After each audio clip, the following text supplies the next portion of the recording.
On today's edition of the Locked On Eagles podcast, I'm going to tell you why DeVonta Smith is going to lead the Philadelphia Eagles in total receiving in 2024. All that and more coming your way right after this on Locked On Eagles.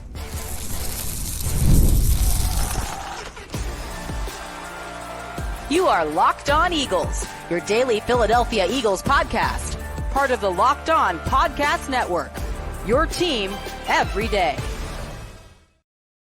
We thank you so much for making Locked On Eagles your first listen each and every day. Today's episode is brought to you by FanDuel. Make every moment more as the playoffs wind down. The sports stop sporting like we want them to. But this summer, FanDuel is hooking up all customers with a boost or a bonus daily. That's right. There's something for everybody every day, all summer long. Just visit FanDuel.com to get started. Louis DiBiase riding solo on this Monday edition of the show. Thanks so much for tuning in Monday through Friday on your only daily Philadelphia Eagles podcast. Training camp continues to roll down to the NovaCare complex. We have a preseason matchup against the Baltimore Ravens to cover on Friday. Real Eagles football is just days away. So as we normally do during the in-season portion of our podcast, every Monday is stock up, stock down. And since we're going to have a game on Friday, stock up, stock down will be next Monday. I thought I'd start it 1 week earlier as a lot of practices have now transpired for the Eagles at training camp. Lots of takeaways to get into. So let's get back into the thick of things. Let's bring up, stock down in today's edition of the show. And I want to start with the positives, as we always do on this podcast. DeVonta Smith is the number one guy I want to say stock up for, because DeVonta Smith he's been a stud since the minute he put on the midnight green in 2021. Like, he was somebody that was your number one go-to guy instantly in the passing game as a rookie. Broke Deshaun Jackson's rookie receiving yards record in 2021. A.J. Brown comes in, doesn't matter. DeVonta still has career highs, over 80 receptions, over 1,000 yards, 7 touchdowns in 2022. Marks those same numbers yet again in a tougher 2023 season. Was your best player in the playoffs against Tampa Bay. You could say the same thing about the playoff run in 2022 against the Giants, against San Francisco, in the Super Bowl against Kansas City. Like, this guy has been a legend in Philly through 3 years. He has the most receiving yards for an Eagle in his first 3 years in franchise history. And yet, I still want to say that DeVonta could get better this year. We may not have seen peak DeVonta Smith. In fact, I will almost guarantee you that we have not seen peak DeVonta Smith. Maybe we never will, because of the shared offense that he has with the target share, I should say, with A.J. Brown and Dallas Goedert, Jalen Hurts running the football. Now you've got Saquon Barkley in the backfield. Like, there's a lot of mouths to feed in this Eagles offense. And so maybe we'll never see the peak of DeVonta when it comes to statistics, compared to if he was with another offense that didn't have as many weapons. But it's not just that DeVonta Smith could get better this year from a numbers perspective. It's also just that he's in year 4. He's in an offense that I think suits his skill set even better than the Shane Steichen one did, or Nick Sirianni's. Like, I think Kellen Moore, we talked about it on the show last week, Kellen Moore can really get the most out of this kind of elite receiver. Not just any elite receiver, and they're all going to eat, but this one specifically, like this versatile player that has elite route running, very similar skill set to a CeeDee Lamb, who he used a lot in the slot in Dallas. Like, CeeDee Lamb was a stud in Kellen Moore's offense. Keenan Allen was a guy last year with Los Angeles that had over 100 catches and targets in Kellen Moore's offense. He's a guy that likes to use players all across the formation and maximize their strengths. And DeVonta Smith is a guy that I can really envision Kellen Moore using, like he used CeeDee Lamb, like he used Keenan Allen, I should say.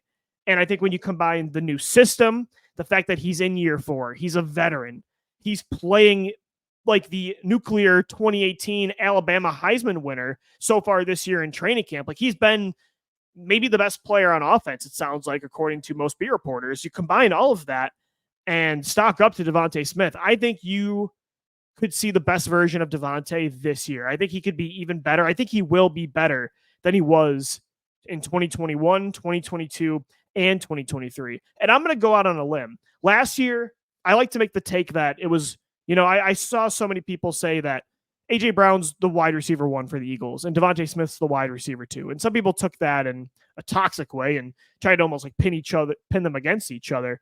But I do think that last year it was heading into the season 1A, 1B. Like DeVonta Smith in 2022 was, almost as reliable as AJ Brown, if not more, if he would have got the same amount of targets.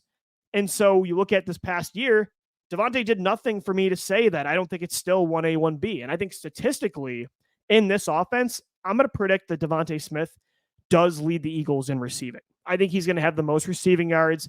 I think he's even going to have more receptions than AJ Brown and Dallas Goedert. Stock up to DeVonta Smith. It feels like every single day at practice, he's making some incredible contested catch where he shows off amazing body control along the sidelines or elite route running, creating separation, showing off his elite hands. Him and AJ Brown are the best Eagles wide receiver duo in franchise history. They're one of the best. I think they're going to go down as one of the best wide receiver duos in NFL history. And AJ Brown is a stud. He's a top 5 receiver.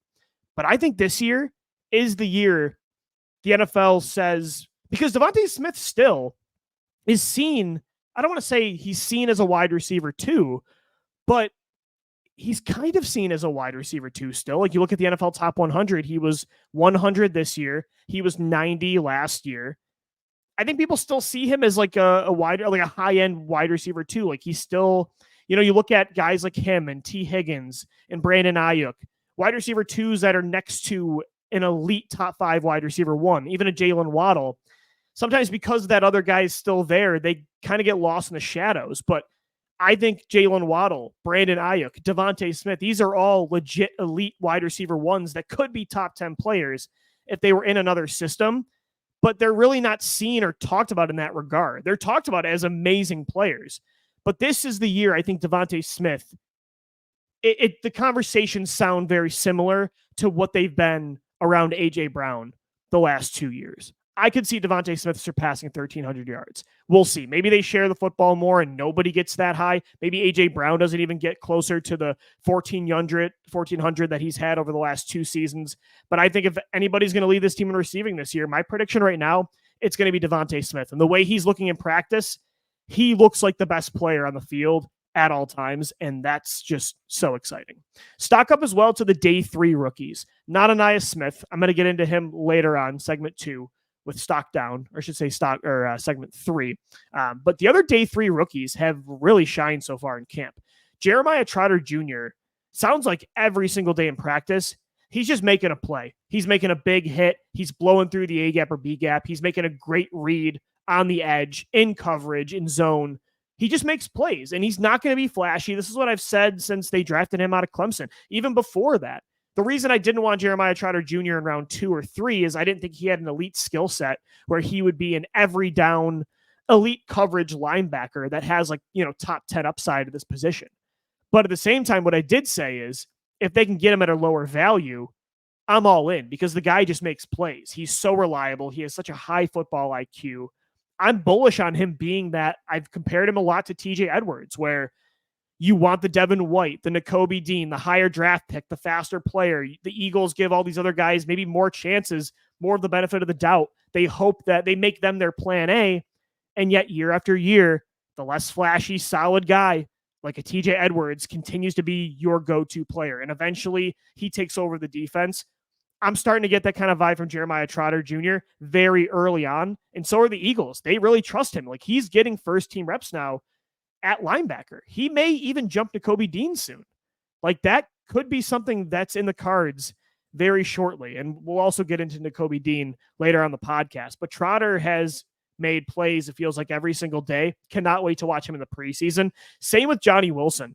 Johnny Wilson was a my guy for me in the draft. 6'7", generational size, such a unique skill set for a player, a rookie coming out of Florida State, who also has that rare speed for a player that's as big as a lot of NBA forwards. And Johnny Wilson, he's getting first team reps.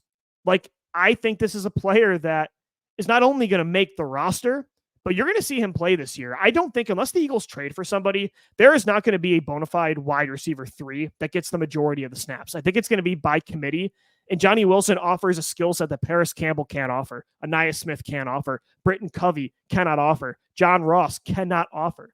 And it sounds like Jalen Hurts trusts him. Johnny Wilson had another touchdown in the red zone today. going back for a ball that was behind him, showed off that length and wingspan.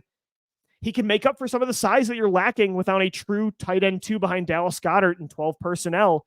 You can have this guy as a red zone weapon. I mean, that picture the other day of him going up for a ball with like 4 defenders around him, like it's the Avengers fighting Thanos in the Infinity War saga. I mean, just incredible. Johnny Wilson is such an exciting prospect. I'm not saying he's going to be a wide receiver 1 or 2, but he could be a niche role player for you with a very unique skill set. And it sounds like he is impressing a lot more than some thought in training camp. And the hard work's paying off. He did a lot of stuff with Jalen Hurts this offseason. Johnny Wilson, like Jeremiah Trotter Jr., he's earning the trust of his coaches early on. A day 3 pick that's getting first team reps. Johnny Wilson and Jeremiah Trotter Jr. Same with Will Shipley, honestly. I mean, Will Shipley is showing off some really impressive hands.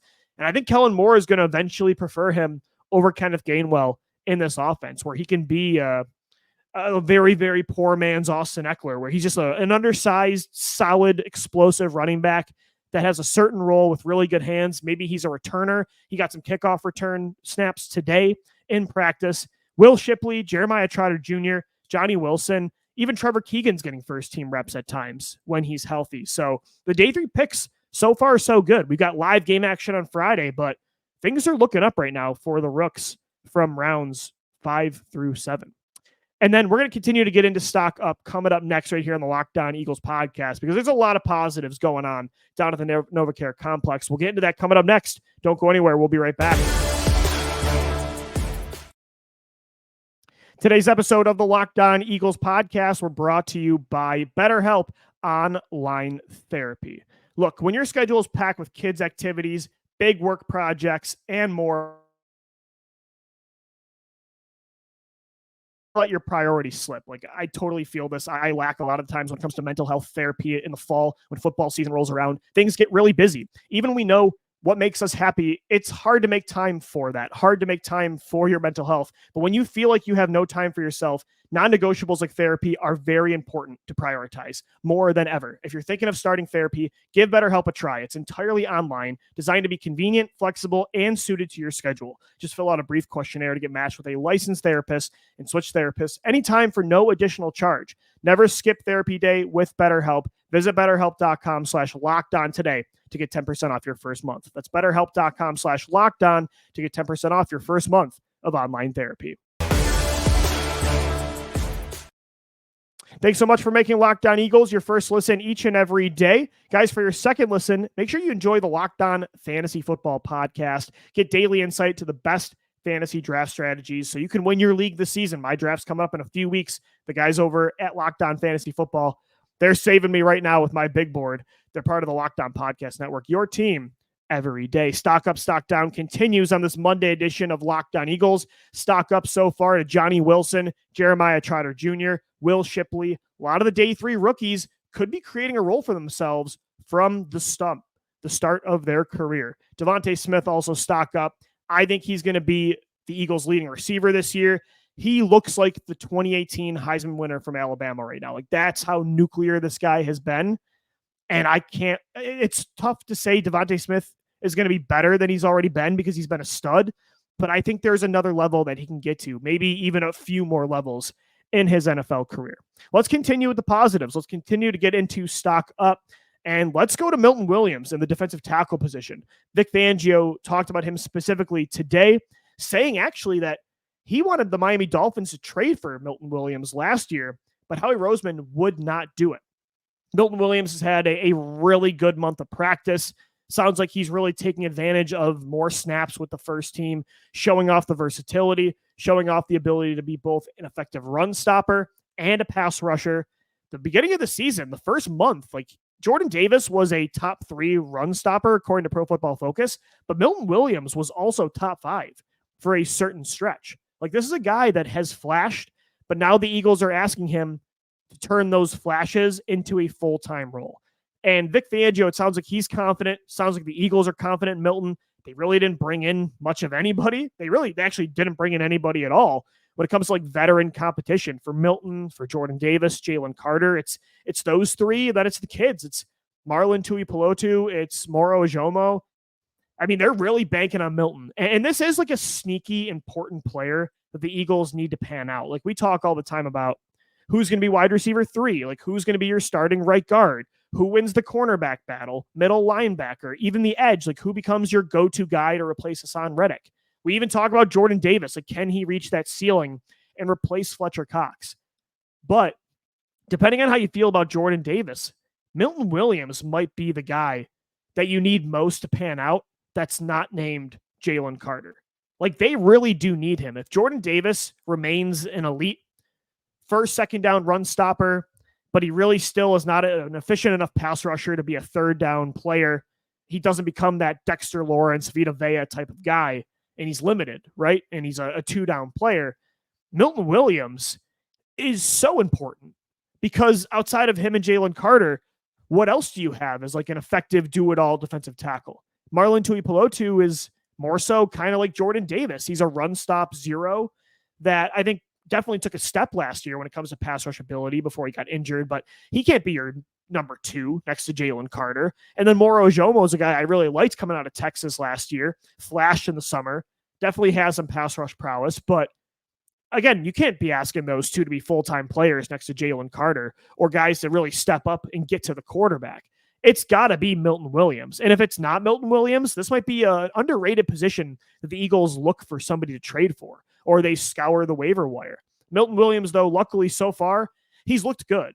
And the thing with Milton is it's not really like he hasn't, unlike Jordan Davis or even Nolan Smith last year, Milton Williams hasn't really showed a deficiency or struggled so much on the field that they had to bring in Javon Hargrave or keep Javon Hargrave, or they had to sign Linval Joseph or Ndamukong Suh, or even last year, like you bring in Jalen Carter. Milton Williams has done nothing to show that he can't be this guy that takes that next step and becomes a full-time player.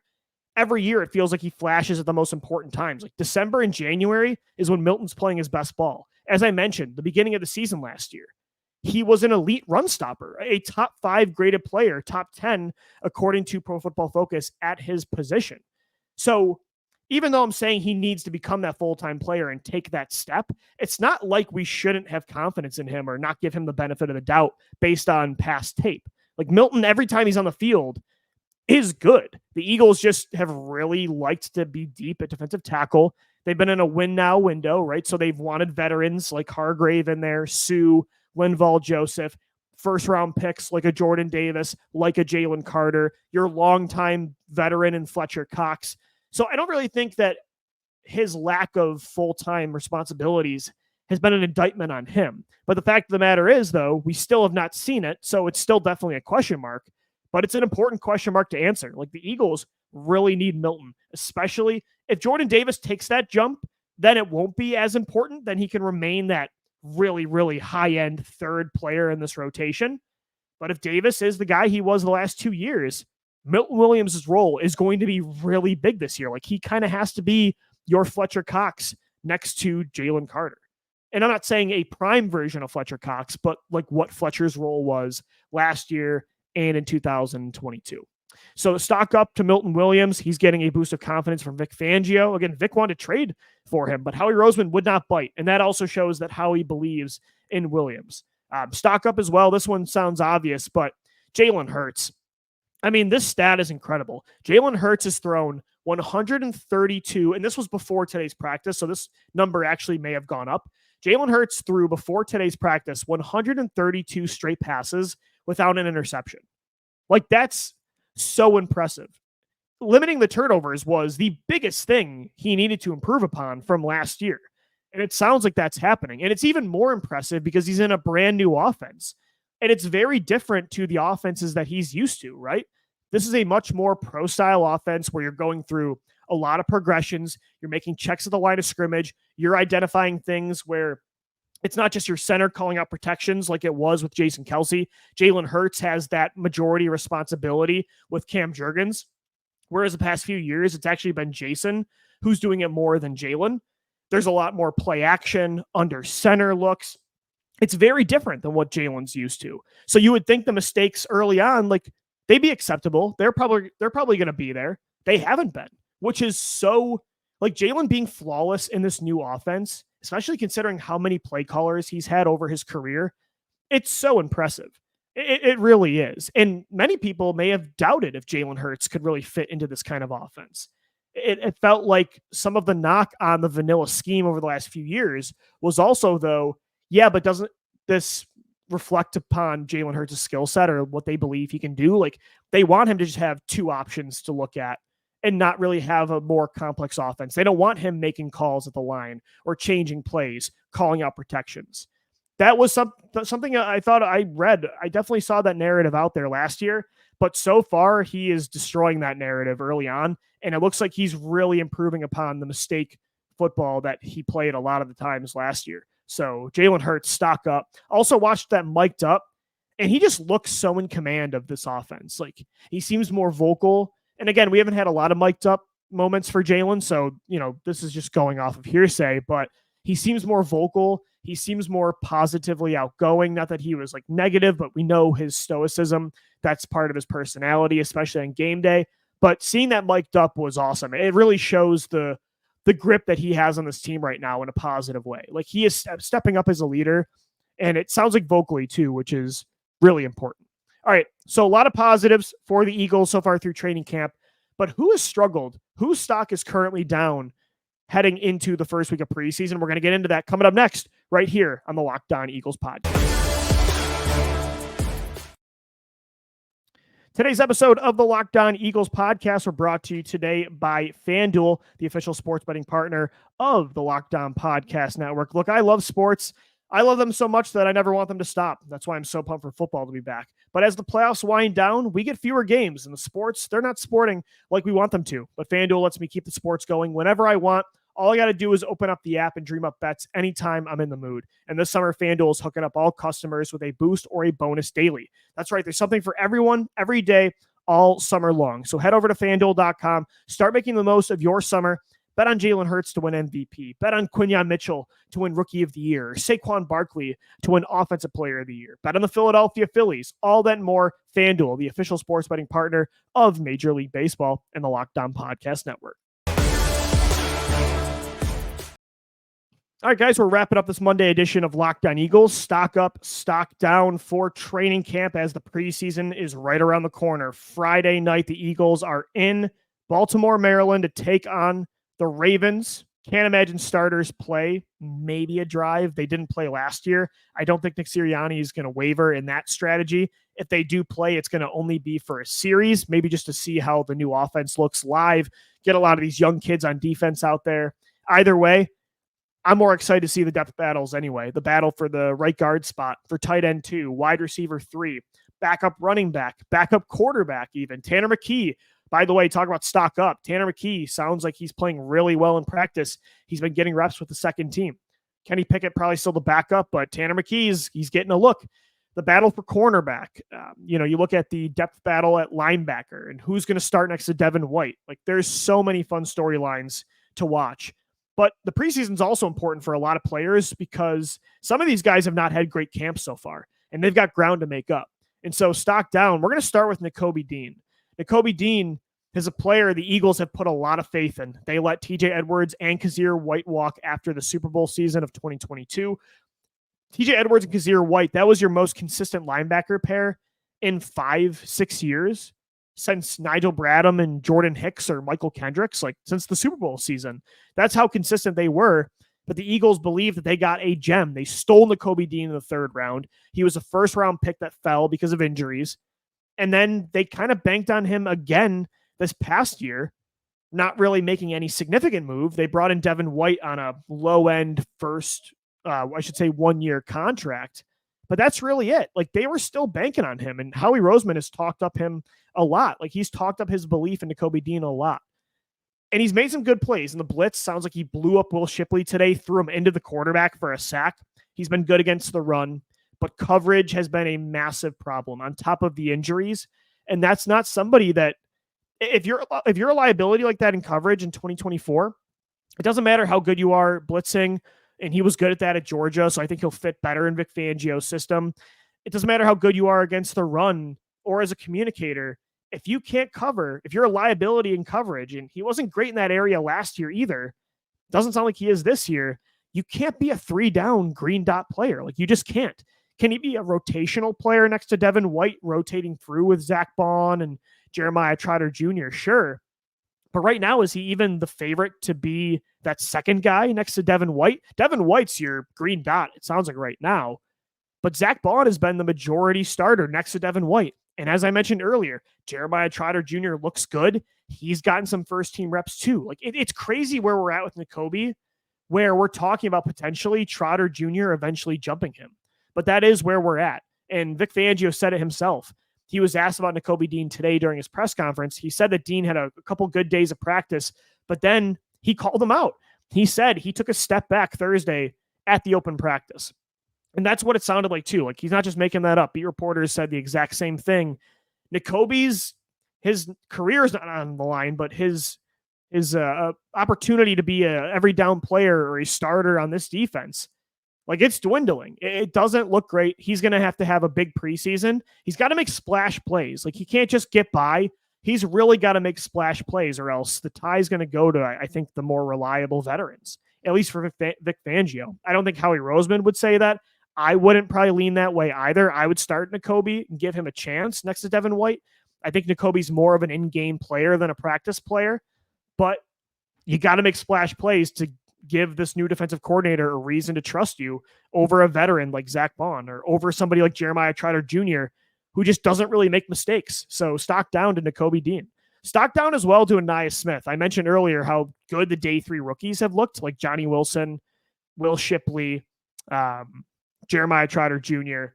But Ainias Smith has been pretty much a no-show so far. And he missed some time in the spring with an injury, but he's had drop issues so far in camp. And John Ross has kind of taken over as that second gadget speed player in the slot next to Paris Campbell. It was supposed to be Ainias Smith. We even thought Ainias Smith at one point when they drafted him out of Texas A&M, some, including even like Gino and I talked about it, thought maybe he's the favorite to be wide receiver 3 in this Kellen Moore offense that could utilize his skill set really well, pre-snap motion-wise, like a run after the catch player like that.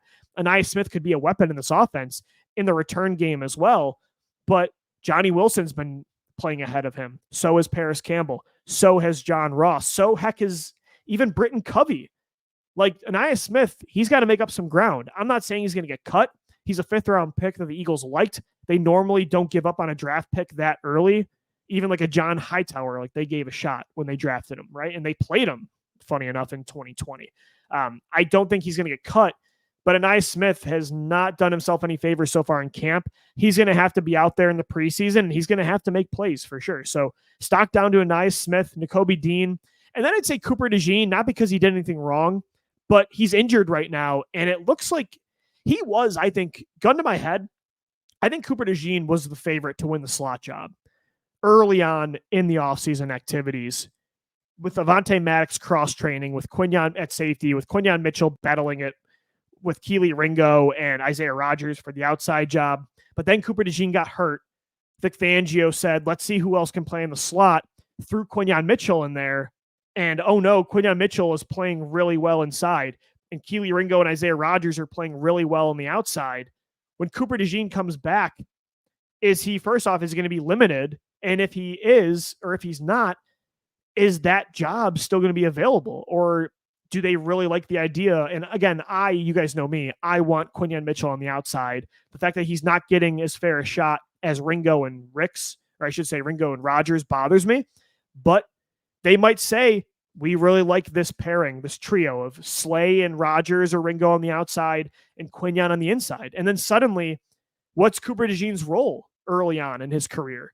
Because maybe he's a dime linebacker, that 4th defensive back you put out there, especially with Sidney Brown out. Maybe he's that 3rd safety or defensive back hybrid with Chauncey Gardner-Johnson and Reed Blankenship, right? Because he's a good tackler. He's versatile. He can play everywhere. But when Sidney Brown comes back eventually, like that's another player they're going to want on the field. Like this is a great problem to have. But if, and it's a big if Quinyon Mitchell is in the slot this year, Coop might be a redshirt. He might play some as a returner too. I'm not saying he's never going to be on the field, and of course there's injuries, and who knows what could happen. But if Quinyon's on the inside, like that's a tough pill for Cooper to swallow, because I don't know what his role is going to be. Me, again, personally, I think Quinyon Mitchell should get that outside job. And if he does, DeJean to me should be back as the favorite to start in the slot. But if they want Mitchell on the field and they really like Rodgers or Ricks, and right now it seems like it's Rodgers who for 4 days in a row now has started the practice as the CB2 on the first team. If that's the case, then Cooper's role right now, it doesn't look nearly as good early on in the season as it did heading into training camp. All right, guys, that's going to do it for today's edition of the Locked On Eagles podcast. Thanks so much for tuning in and making us your first listen each and every day. Now, for your second listen, make sure to go check out the Locked On Fantasy Football podcast. Get daily insight to the best fantasy draft strategies so you can win your league this season. You can find the link to Locked On Fantasy Football in the description, so you don't need to search. Just scroll down on our podcast platforms and on YouTube as well. We're part of the Locked On Podcast Network, your team every day. Lou DiBiase signing off. Thanks so much for downloading, watching, and listening, and let's go Birds.